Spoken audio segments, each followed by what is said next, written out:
Welcome to the Human Capital Innovations Podcast, your go-to source for personal, professional, and organizational growth and development. We hope you tune in often for all things people management, organizational development and change, organizational leadership, and social impact related. Maximize your personal and organizational potential with Human Capital Innovations Podcast.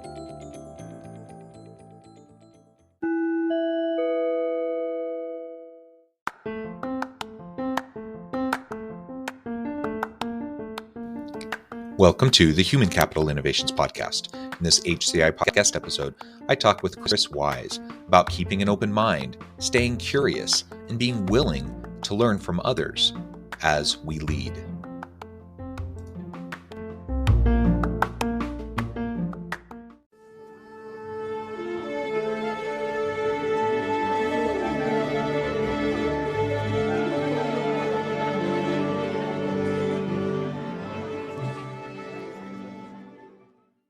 Chris Wise, welcome to the Human Capital Innovations Podcast. Great. Thanks, John. It's great to be here. Yeah, it is great to be with you. I'm excited to have a nice conversation. Today, we're going to be focusing on keeping an open mind, staying curious, and willing to learn from others as a leader. Now, hopefully, as I say that, everyone listening is thinking, well, duh, of course, we need to be doing that. Yet, my experience in interacting with many organizations across the world is that this isn't something that comes naturally to a lot of leaders, especially those who find themselves in senior leadership positions and executive level positions. So we're going to unpack this. And while we go about unpacking it, we'll talk about things like authentic leadership, human-centered, meaningful leadership in conscious organizations, and some of those other cultural elements that are also going to be very essential as we try to stay open-minded and move forward in a positive way. As we get started, I wanted to share Chris's bio with everybody. Chris Wise built several companies early in his life and learned from rapid growth, failures, and eventually burnout. This journey gave him the opportunity to elevate the business approach and personal development needed for sustainable health and success. After selling 2 national businesses, Chris's focus has been on delivering a fresh sense of clarity and experience to business owners, helping them bring profitability and balance to their vision. Chris has traveled the world speaking, coaching, and mentoring businesses to gain extensive experience across many industries and cultures.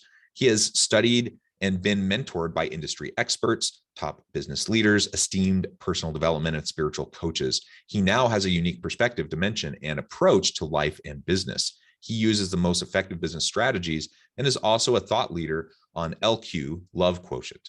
Through his work with LQ, Chris has developed a revolutionary business consulting advisory approach which helps business owners integrate self-love and care into their business while they create growth and profitability.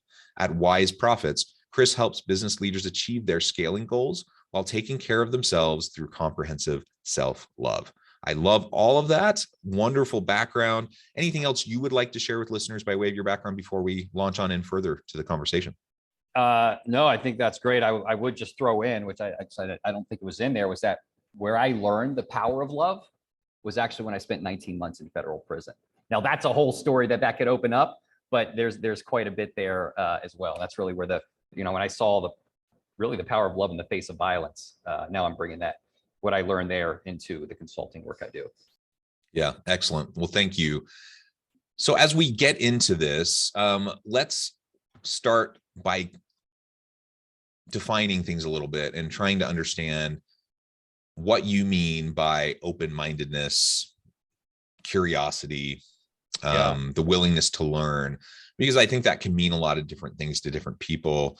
Yep. And I think pretty much everyone is going to say, yeah, I want to be open-minded. Yes, I want to be curious. Yes, I want to learn continually.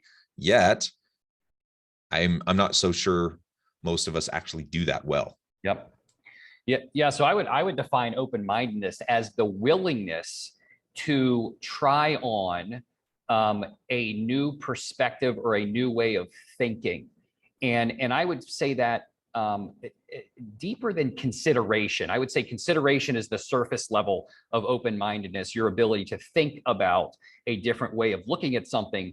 But I think that doesn't actually do the full justice of actually being able to embrace or experience another thing. So I would say, there's consideration, but then there's actually trying it on, which you actually allow a emotional experience to occur through a new, different way of thinking, or thinking through a situation of like, hey, if I approached this situation with this new belief or framework or strategy, can I play that in my mind? I think, to me, that's the most or a good way to look at open-mindedness. Now, just as a caveat to this, sometimes people are like, this has happened to me. People are like, oh, you're not open-minded because you didn't do what I wanted you to do, right? So sometimes people are like, you're not open-minded if you don't use their suggestion. No, it's like, no, you're at least willing to try it on and really take on what they're suggesting. That to me is open-minded. Yeah, I like that. And really, with trying to set your preconceived notions, biases, assumptions aside, and I like the way you frame that of just trying it on, to just really be in that space and to really try to experience it. I think that's so critical. And I think that's where often we fall far short. I think we have good intentions. I think most people want, nobody wants to be labeled as a closed-minded, biased bigot or anything like that, right? Yet we all tend to have biases. We all tend to have prejudices and implicit biases, and that's just part of the human condition. We all tend to have those in one form or another. So the question isn't whether or not they exist, it's whether or not we can acknowledge it and then proactively try to counteract them and set them aside so that we can experience something new, something fresh, and like you said, try it on and just really have that interaction with it. And that can change your mind. It can, if you're truly open to it, it can change your mind. I think of some of the most transformational experiences that I've had where my worldview has been shifted, and it's come through interacting with people who are very different than me, from very different backgrounds, where maybe I had a bias, a prejudice, I had an assumption about who they were, why they were like that, why they did what they did. And then just being with them in a real human experience helped me understand that, hey, we're actually very similar. We're not that different. They have very good reasons for what they do, just like I claim to have good reasons for what I do. And that can help break down those barriers. Yeah. And I think it even if you don't take on, or you like, that new way of thinking doesn't feel good to me, or it's not what I want to embrace, at a bare minimum, it can give you access to greater empathy for another person's perspective, especially if you're in a collaborative or co-working or community type of space. It at least gives you greater sensitivity and empathy to understanding how to navigate with that perspective in the space. Yeah, I think that's absolutely true.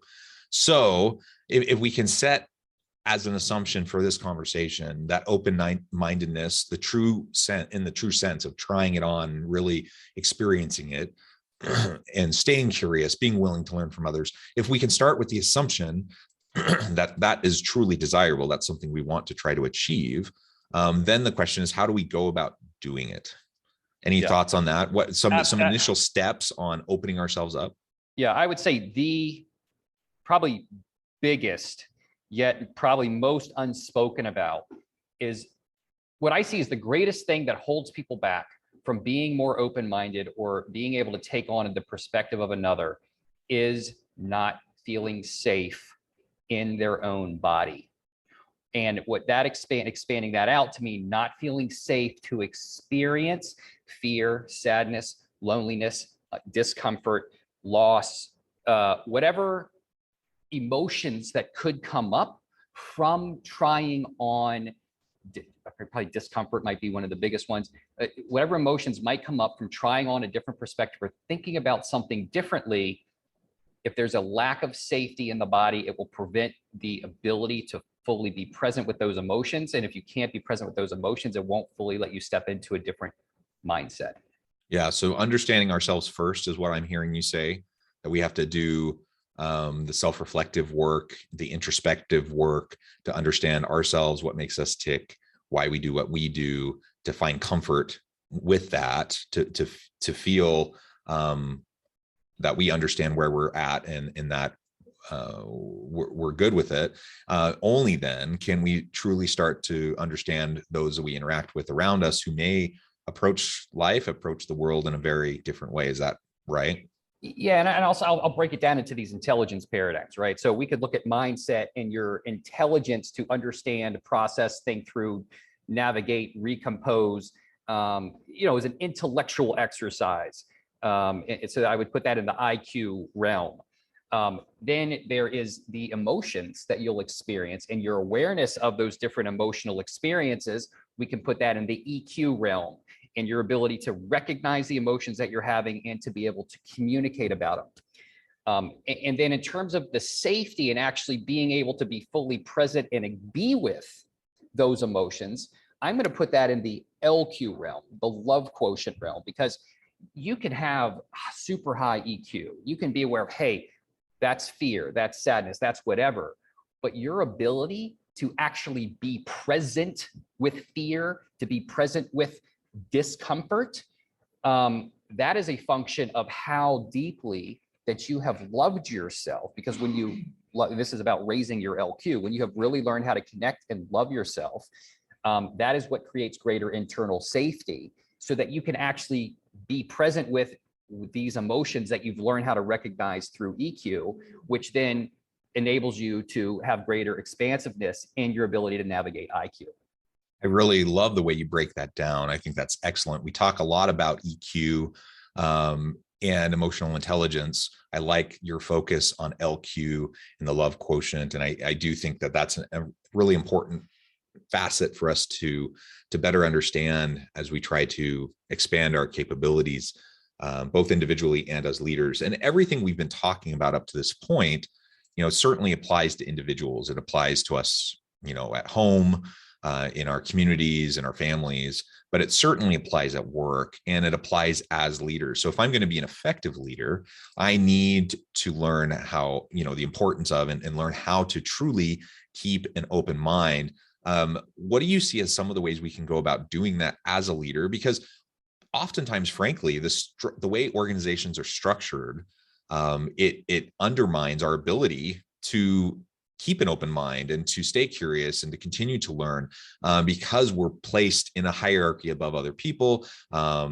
Arrogance and ego can often easily get in the way. People get promoted and they have a sense that they, have a higher level of skill or understanding than other people around them. It is very, very easy and very pervasive that we see people rising in the ranks of organizations and becoming less emotionally intelligent, not more so. At least that's been my experience. So how, as leaders, can we foster this kind of a curiosity and tap into this love quotient component that you're talking about?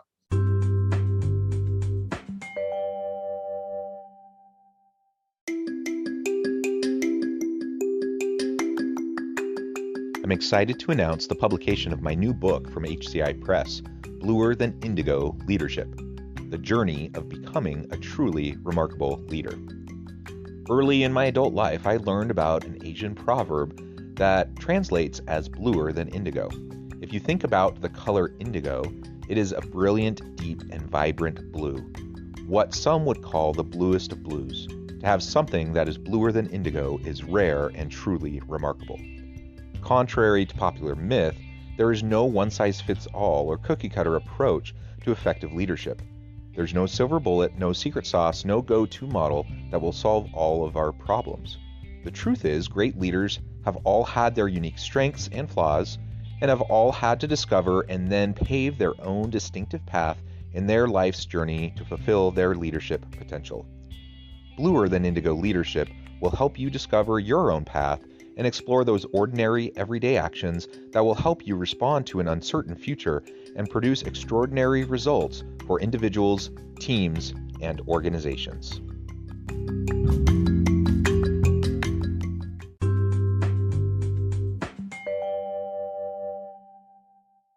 Yeah, well, first, I just be cautious not to throw out hierarchy out of the perspective that as certain individuals can rise and get more power or get more attached to the identity that is being formed through the success of their rise in the organization. We don't want to make hierarchy bad because of the way that certain people operate through that. what I think in those particular cases, we want to look at, well, what are the mechanisms that are causing the arrogance or the lack of transparency, or the things that are causing, LQ can address those. Of course, if the person is open, I see that control, right? When we look at, I think probably one of the biggest differences between a open, transparent, embracive culture and one that is rigid, cold, your typical corporate, I would say, is control. Control is the dynamic that doesn't feel good. Like you go into an organization and you can feel it. And control, the way that these cultures get formed and the way that these individuals operate, it starts from the individual, right? From leaders that are embracing a control-based perspective. And of course, there's all varying degrees, and the amount of leaders that are embracing this could just be one that then has that impact on the culture. So I see that the core root of control is a lack of internal safety, right? And then I would say one of the different opposite flavors of control is vulnerability. When you have somebody that can be vulnerability to, when you begin to view vulnerability as a strength versus a weakness, it is so attractive. It's like one of the most attractive human things of like, here's my, can I use profanity on this podcast? Sure. It's like, here's my shit, and I'm just here. I'm a human being, right? It's just like, wow, I like you. Like, I actually like you that you would say that, but that's not being in control. That's being open. And so there's all kinds of different, for someone who wants to be controlling and is lacking transparency and is wanting to be having a different perspective. Like, typically there's roots of needing to be, there's roots of fear. Fear is one of the sources of control. And when we learn how to really love those parts of ourselves, when we infuse greater love into ourselves, our grip on control lessens, and we begin to shift and have greater access to those qualities that people find attractive and actually create healthy cultures and transparent and authentic leadership. Yeah. Thank you. Yeah. And you're absolutely right. There's no like one size fits all kind of organizational design or structure that's necessarily inherently better or worse, right? It just depends on the organization, the strategic approach, the competitive marketplace. Like, all these things play into how we want to structure things. So we have to take a systems approach and understand the structure, understand the various components and the mechanisms, as you say, that can either support and undergird and really help sustain healthy, meaningful culture, or might be undermining what we're trying to accomplish. So I appreciate you calling that out. And I think that's absolutely important. And you mentioned several times in the last couple of minutes about the importance of a healthy culture. And I completely agree. If we can foster an open mind and really a growth culture, a curiosity culture, a learning organizational culture, then that fundamentally is a more healthy culture than a command and control culture, right? We've all experienced command control, and there's a time and a place where command control can play a role and can be effective and important. But the vast majority of the time in most workplaces, day in and day out, that's not going to be a very effective, sustainable approach to leadership. And so we need to be more vulnerable. We need to be more open. We need to model for our people how, through our vulnerability, how they can also be vulnerable. We can model for them that, sometimes things don't work out, and that's okay. And we don't need to frame everything that doesn't work out as failure. It's just something that didn't work out. We're going to learn from it, and we're going to pivot, and we're going to do better the next time. As we create that kind of an environment, then the sky's the limit in terms of what we're going to be able to accomplish over time. And that's a more healthy, psychologically safe environment. Yes. I know something else you talk a lot about, and it's in relation to this love quotient, is leading in such a way that you really have a human-centered approach where you focus on meaning, purpose, fulfillment, and a conscious organization. Can you talk a little bit more about what you mean by that, and how that taps back into open-mindedness and a willingness to learn on an ongoing basis? Yeah. So meaning and purpose, and this ties into, having a very clear mission, having a very clear purpose. People are being attracted towards companies that are doing more than just making a profit. I think it's actually very reflective of a company that's moving in this direction where impact, and whatever that could look like in whatever different forms, into whatever stakeholders in the organization, whether it's your customers, your employees, your suppliers, the environment, your community, and then of course your shareholders. Actually, there's stakeholder capitalism. There's a couple different movements that are happening right now that talk about how do you have a conscious approach to managing all stakeholders, and I think that thinking of like, oh, all parts of an organization are important and valuable, and how do we actually create the right strategies and have the right metrics and KPIs to measure how all of these things are interacting, and the actual results that we want to have for each of our stakeholders. That stakeholder approach is actually reflective of companies that are looking to embrace broader mission and purposes, or it's a pony. You can actually, there's two different things: your mission and your purpose, and then having a balanced stakeholder approach, or having those in mind. When people, well, first off, the leaders that are doing that, there's already a certain level of awareness and consciousness of why those things are valuable. But when people step into an organization that have those things, there's already greater community. There's already greater connection. There's already greater, like, I'm a part of something that means and matters beyond me just doing my day-to-day job and getting a paycheck. I'm a part of something that's making a difference, and that creates connectivity. It creates meaning. And as leaders are learning more and more how to embrace all of these different elements, how to actually align impact and profit, how to actually, if you can have both, you don't have to sacrifice one for the other. Like I'm all for the perspective, you can have it all. As a business owner, as a business leader, you can build an organization that is massively profitable, making a massive impact, and you actually feel good in the process of building that. Of course, there's always problems, there's always challenges.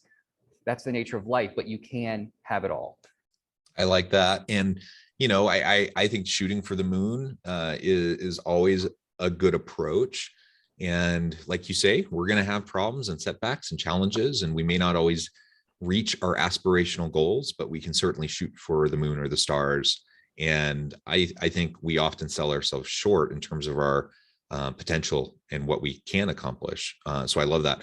My last question, I'm sure you've heard this before. What would you say to those who hear you talk about love quotient and just say, oh, that's just mumbo jumbo fluff. That doesn't actually matter in business? How would you respond to that? Well, I'd say we're human beings. And if you think, that's who runs an organization.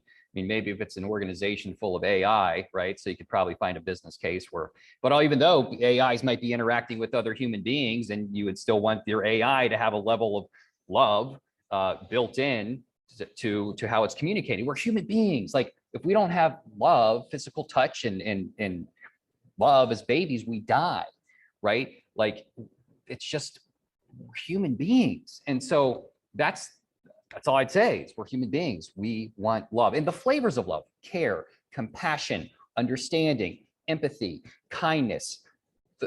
Who wouldn't want that? Those are all flavors or different reflections of love.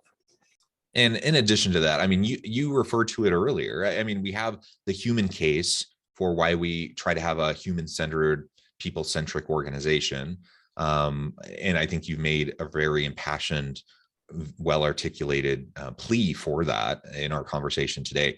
And many leaders are thinking, well, human case, whatever, but I'm going to focus on the business case. I'm going to focus on the bottom line.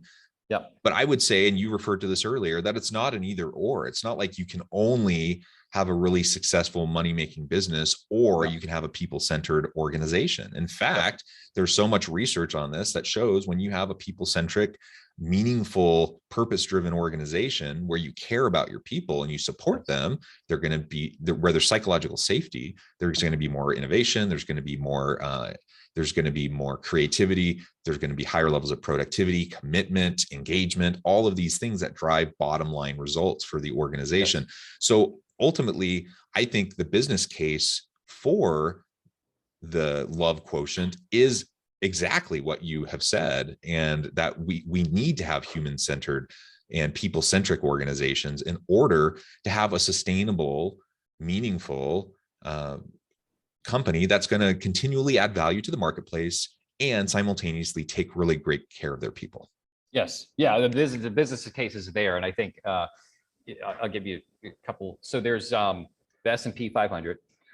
Then Jim Collins came out with Good to Great 10, 15 years ago. And it said, hey, the companies that are using the good to great model, and part of the good to great model was servant leadership. Which is to me, it has love integrated into approach. So you're serving. How do I serve others? That's a reflection of love in action. Those outperformed the S&P 500. I don't know, 5 or 8 years after that, Raj Sisodia came out with the book Firms of Endearment, which goes even deeper into integrating love into a practice and talks about a conscious approach to business and balanced stakeholder. And those businesses outperformed the good to great businesses.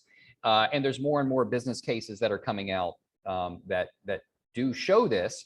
And of course, there's always there's always the companies that like have love and then are just failing. Well, that's just because they might have a bad business strategy or they don't have a good sales team, right? So you got to have both, right?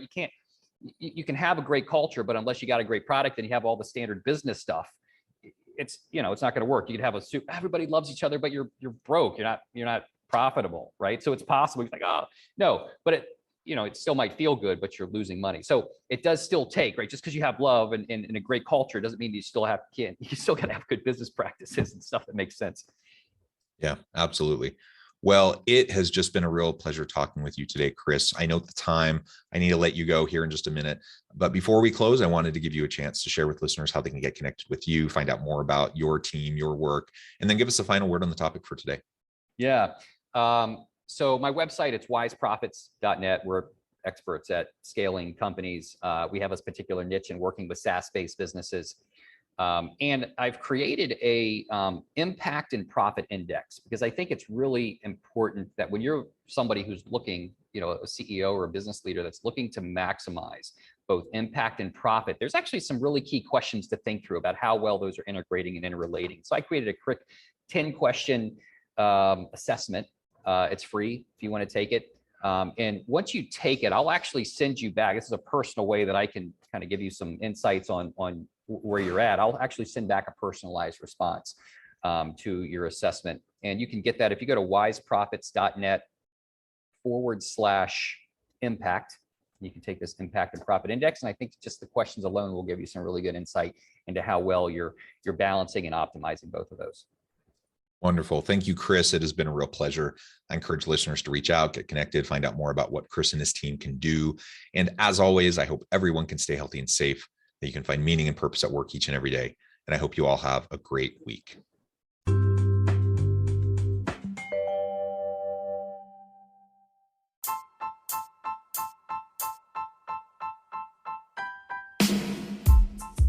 The alchemy of truly remarkable leadership. Ordinary, everyday actions that produce extraordinary results. Consider how the nature of work has shifted over the past 50 years. With increased globalization, rapid technological advancement, and the shift in economic composition, the average job of today looks very different than the average job of 50 years ago. What will the jobs and organizations of tomorrow look like? Moreover, what does this all mean for organizational leaders? What are the core competencies and capabilities of organizations and their leadership that are prepared for continued disruption and geopolitical and socioeconomic shifts? Regardless of what the future holds, increasingly, leaders need to be socially minded, data-driven, decisive, champions of talent, and disruptors of the traditional notions of leadership, teams, organizations, and work. The Alchemy of Truly Remarkable Leadership will help you to explore your own leadership competencies and capabilities and consider ways to apply and implement them into your workplace and personal life.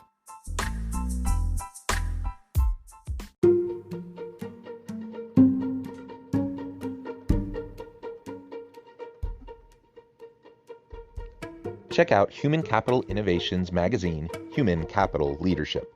Human Capital Leadership is a free, interactive e-magazine with the mission to help individuals, leaders, and organizations find innovative approaches to maximize their human capital potential. We publish issues quarterly in August, November, February, and May. Take a look at the latest issue and let us know what you think.